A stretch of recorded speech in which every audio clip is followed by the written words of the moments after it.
sky. Don't let it all go passing by. You know you only get one life. Mental health is not a destination, but a process. It's about how you drive, not where you're going. That's a quote by Noam Svancer. That quote hits hard because the way we approach mental health is changing. And today's guest, Matthew Askren, is part of that shift. Not just investing in companies, but in solutions, in tech that listens, in care that adapts, in building something better, one mind at a time. Matt, super pumped to have you on. How you doing? I am A-OK. Charles, it took us long enough, huh? 3 years, maybe four. Yeah, I think you're right, man. I think I've known you since early days, and I thank you now publicly here for behind the scenes support that you've always kind of been there, follow my content. It's always been nice, someone with your type of following that you've been interested in what I'm doing. So thank you. I'm very interested, and for some reason with me, the last 5 or 10 years, it always seems to circle back to Philly. I don't know how that happened as a guy that has never lived in Philly, but whether it's guest lecturing at St. Joe's or doing business in Philly, having friends that aren't from there either somehow end up settling and moving there. Philly, I'm immersed with that without living there or working there. It's such a small world, man. Such a small world. But like I said, I not only am I glad to have you on, but we talked about this a little bit before we got going. I think there's a reason why it took this long because I think the reason you're here today is is exciting. It really goes well with what I try to do somewhat with the podcast and the mission. And you know what? I'm not going to spoil it. I'm going to let's hear about it, Matt. What's going on? So, as you mentioned in your intro, which was eloquently put, mental health is a reality. It's a crisis, and it's something that, similar to how a lot of us look at cancer, if it has not affected you, it has affected somebody very close to you. And if you are that outlier that neither of those apply to, it will. Take heed. And so, I've been blessed to have a pretty dynamic business career. And not that long ago, a friend of mine, Andy Smith, approached me about a startup that he and Rice Abdul, his co-founder and tech guru, had kind of come up with. And it's called Mindfulme Care, or if we want to stylize it in the web world, mindfulme.care. But it's an AI tool focused on mental health. And I have come on board or am coming on board both as an investor, but also going to be leading the business unit. And I'm wildly excited about it. And let me tell you why. I hope I'm not jumping the gun, but I don't think Andy or Rice would mind me sharing that when they came to me initially, the thought process was this can change lives, and it will change lives with people in the business world by dealing with traditional insurance companies and hospital networks, but also with university students and maybe even people new to the workforce. And I'm here to tell you, Charles, I think all that's great. I want to do all that.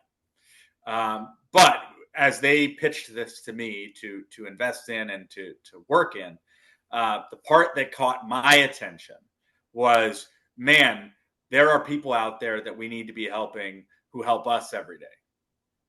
And those are our first responders. Those are our active duty military. Those are our veterans. And so little talked about in the public eye would be their families.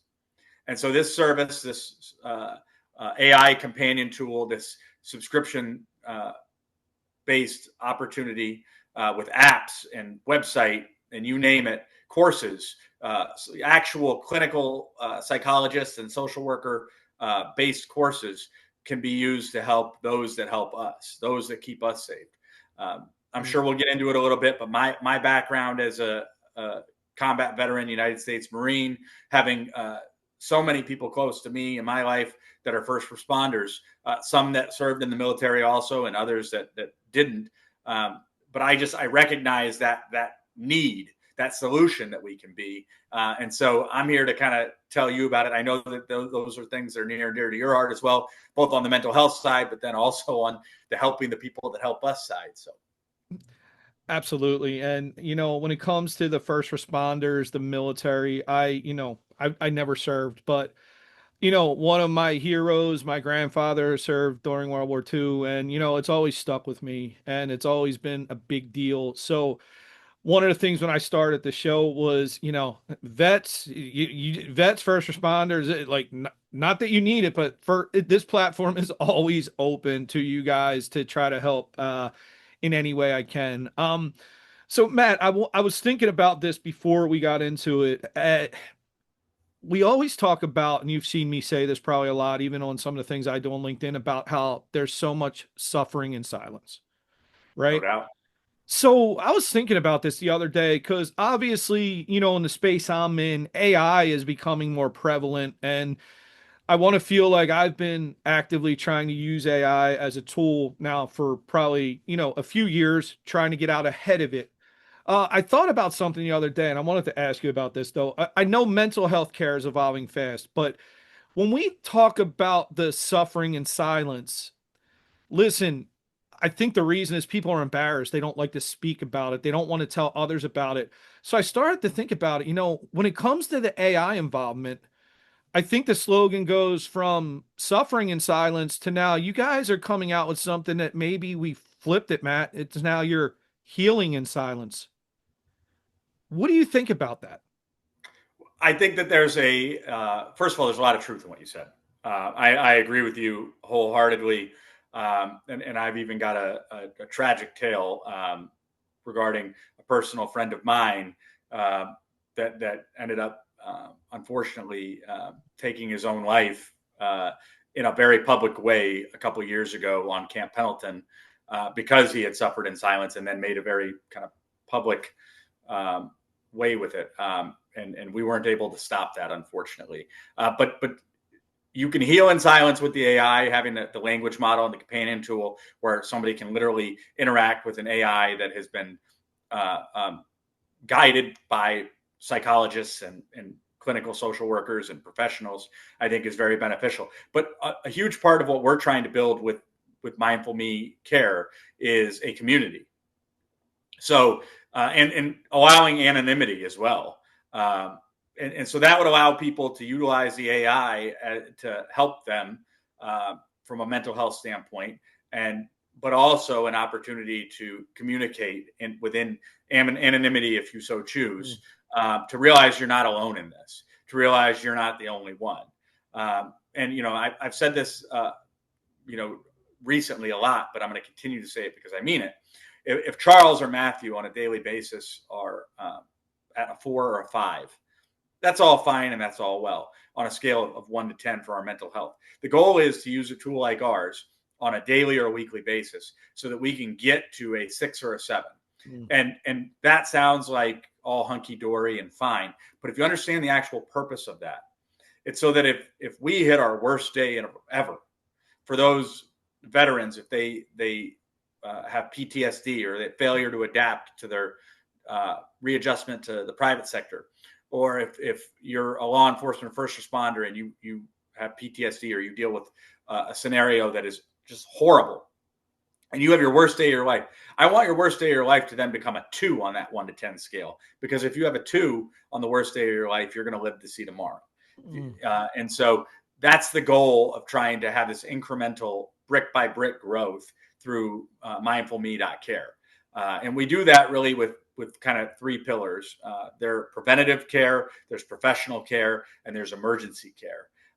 And we look at that, kind of putting it into a military or law enforcement lens as kind of like our rules of engagement or our escalation of force. We would love for people to already be subscribed and have their municipality or their nonprofit or their police department already have subscriptions for them so they can be actively engaged in the preventative. But if need be, then they can get more technical on the professional side, which is going to be involving the clinical social workers, the psychologists of the world, the mental health professionals, people that know way more than I could ever dream of.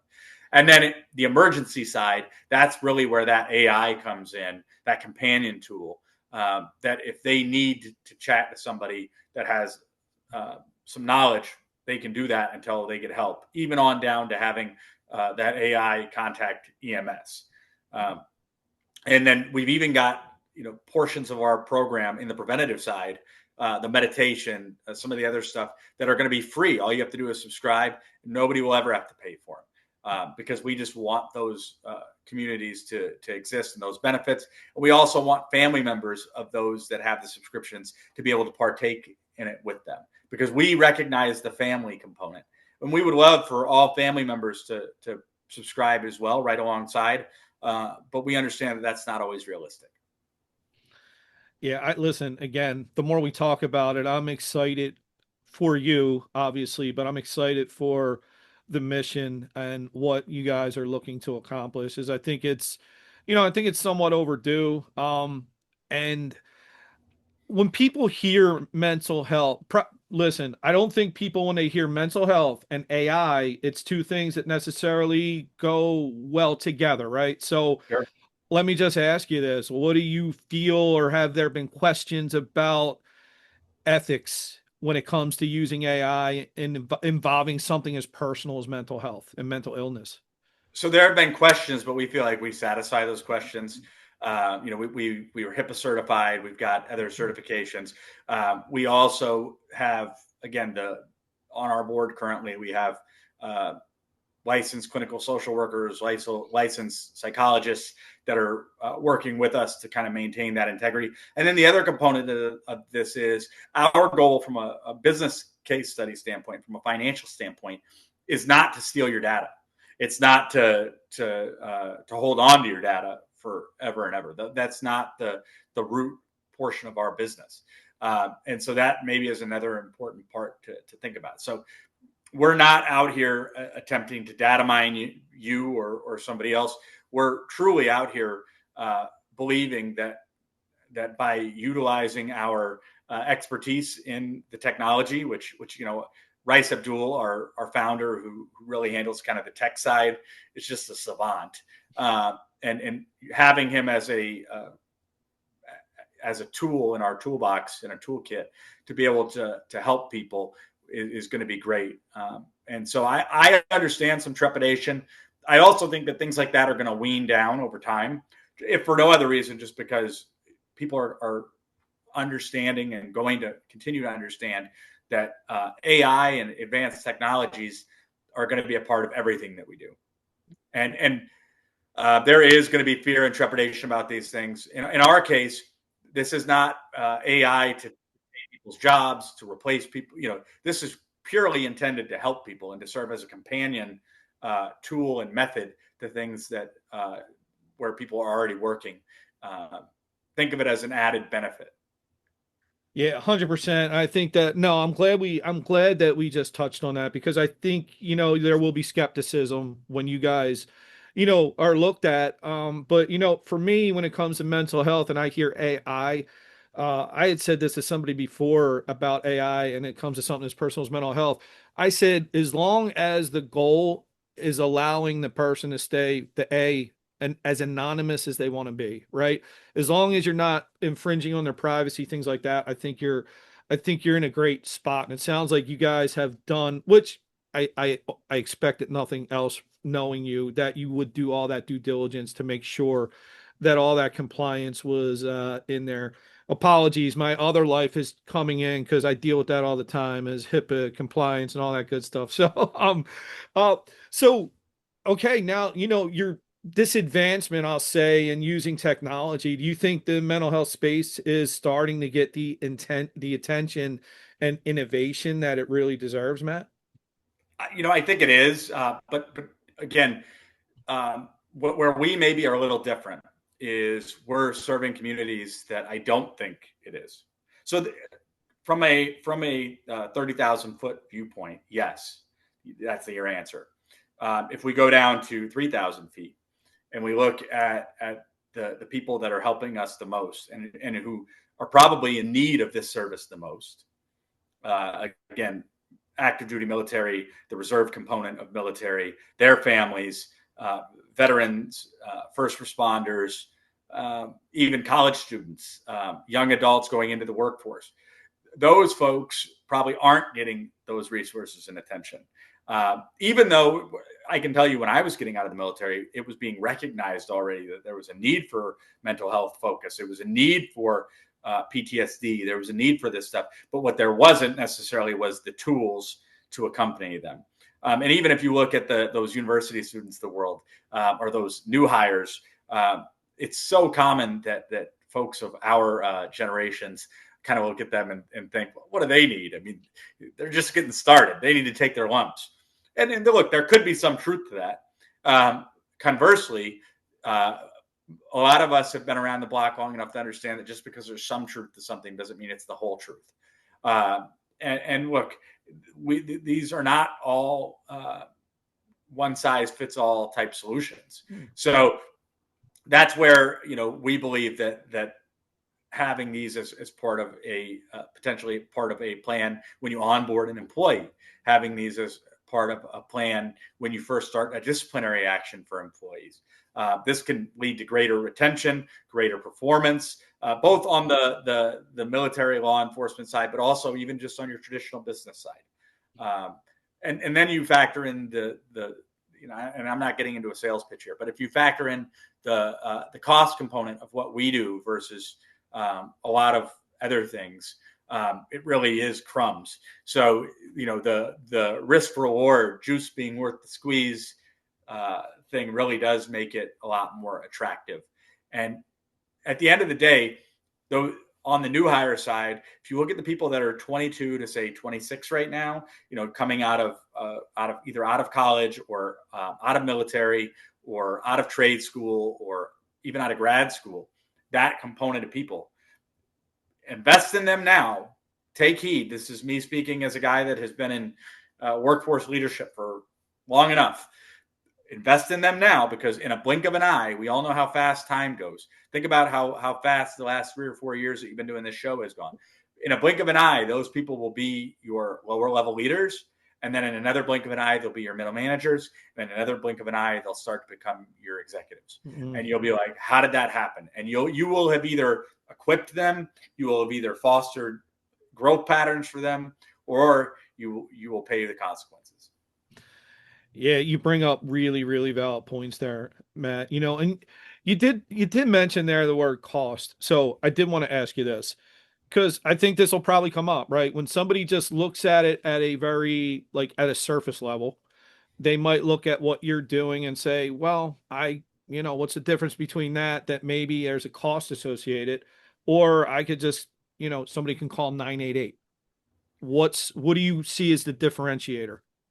Well, the ability to track it, first of all. I mean, in my manufacturing life, I often quoted, I believe it's Deming, but the quote is, you can only manage what you can measure. And so this portal and platform allows for people to measure this. It also, if and when somebody has to deal with a professional, allows them, if they so choose, to let their professional look at how they track things. And so that's very important. From a professional side, it allows employers, similar to with other HR type portals, to say, all right, you need to accomplish X, Y, or Z training, and they can actually show that they've done that.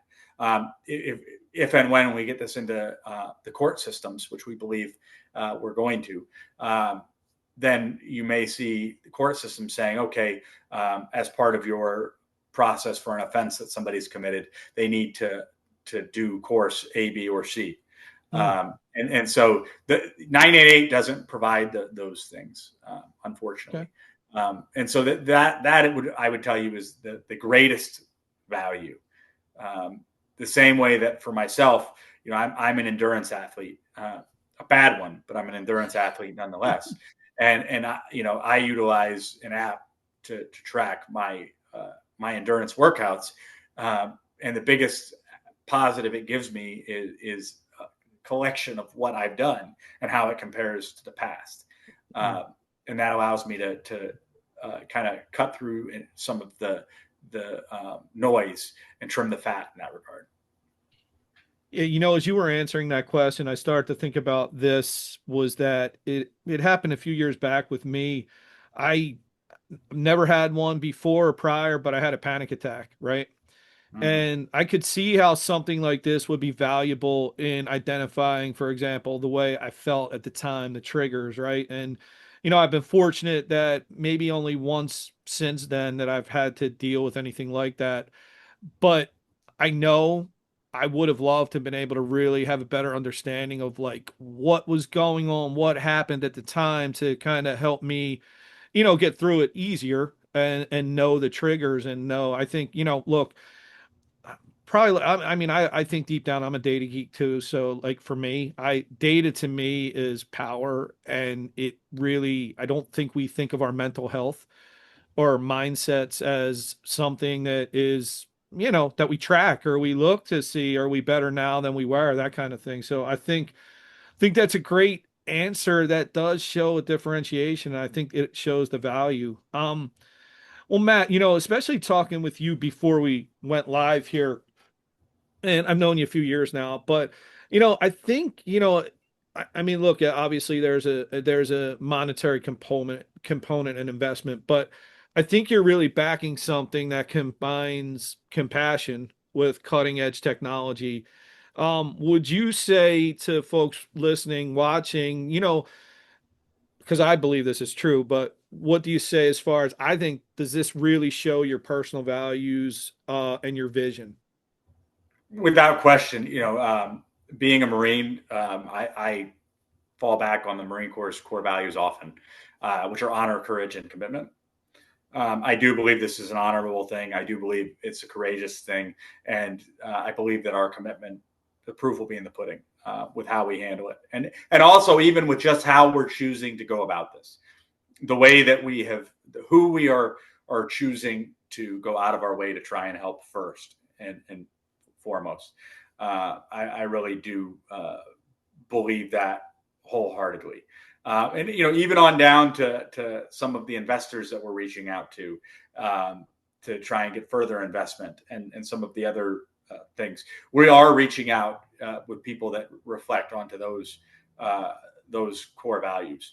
And ultimately, if we can be a solution for the people that are solutions for us on a daily basis, that make it so that we can sleep safe at night, that make it so that when we have to call EMS, or that when our president calls EMS, a slight plug for my beloved Corps, America's 911 service, the president's own, that if we can help them, then that will do so much. And so it personally impacts me. It personally impacts Andy Smith, one of my business partners, whose father is a Navy Vietnam veteran. My father is an Army Vietnam veteran. I've got lineage going back at least to my great grandfather, who was a U.S. Marine in World War I timeframes. We've just got this strong history and this compelling pull at us, along with the fact that, let's also be honest, it's good business. It's good business to provide solutions that help people. Yeah. Listen, great segue, man. The next question was legitimately what I wanted to ask you was, what would success look like to you when it comes to this? Not just financially, but emotionally, ethically, and just as someone who is as tied to this mission as you are. Being able to help people I know would hit me in a special spot. I don't have a lot of those spots, to be truthful with you, but that would be one where it would legitimately hit me. And then also just being able to provide people with resources that maybe they otherwise wouldn't have had. Because again, the mental health train has left the station.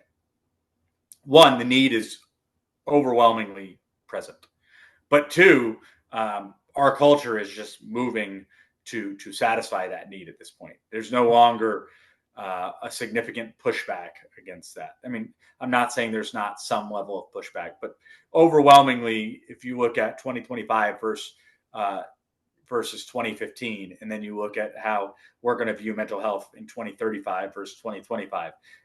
We just are viewing it in a more legitimate and profound way.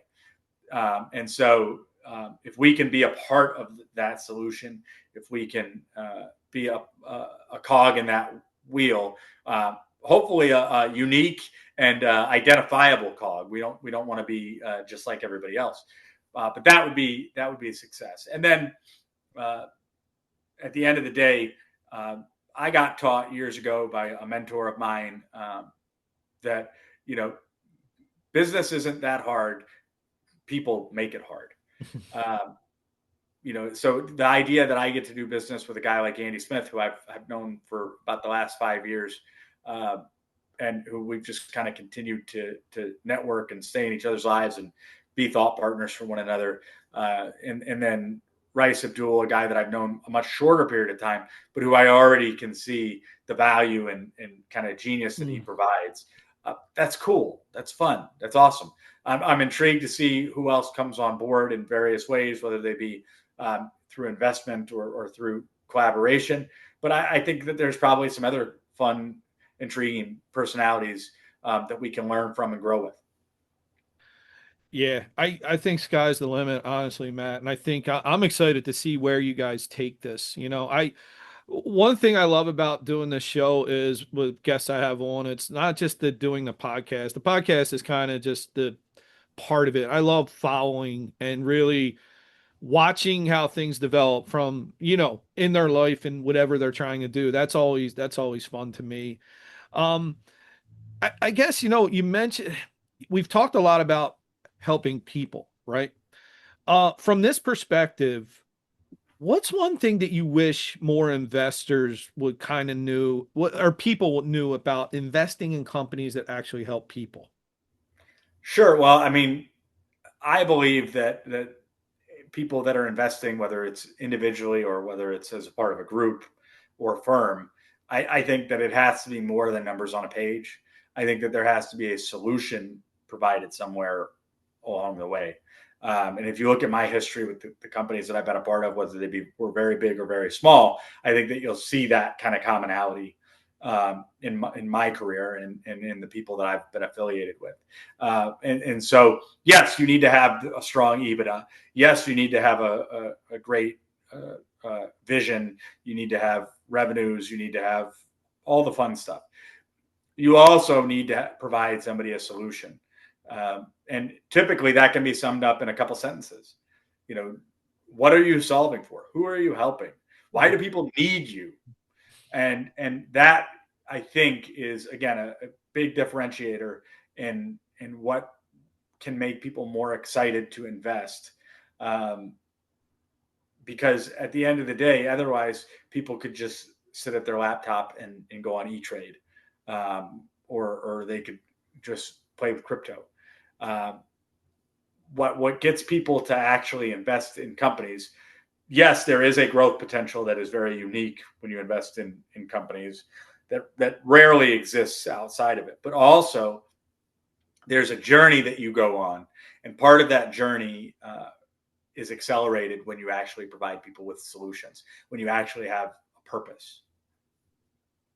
Love that word, man. I just love when I do the show and talk to guys like you, man. To me, it's always mission and purpose driven. And that's kind of the way I've been trying to live my life also. And I think that's why we connect. And obviously we've connected and been in touch for the last few years. All right, lastly, this, man, you're on this episode now, it's happening, the launch, it's happened at this point. By the time people start to see this, what do you say to everybody watching right now about mindfulme.care, right? Mindfulme.care. Yeah. Why should people want to get involved, from not just maybe to be a part of the investing or working with you guys, but also from looking at it for family members, or if you need the help that you guys are offering?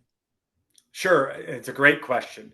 The biggest piece to it is, first of all, check us out. Check out our website. Our apps are coming in very short order. So check us out first and foremost. Second of all, why somebody should do it is because we all are going to hit a point in our lives where us ourselves or somebody extremely close to us are going to need help with our mental health or with our mood or just our general well-being. And even if you are great in that way, and even if somehow, some way, everybody around you is great in that way, there is a performance benefit to things like meditation or to things like journaling or to things like learning. An idle mind is a dangerous thing. So use our tools to maximize, even if it's using the free tools. Sign up. We're not here to steal your data. We're not here to wreck your life. We're here to build a community. We're here to uplift one another, and we're here to grow your mental health, your mood. Get accustomed to our technology. Get accustomed to our AI. Because another thing, guess what? AI and technology are only growing in the world. So get used to it now, and you'll be ahead of the curve. You'll be an early adapter.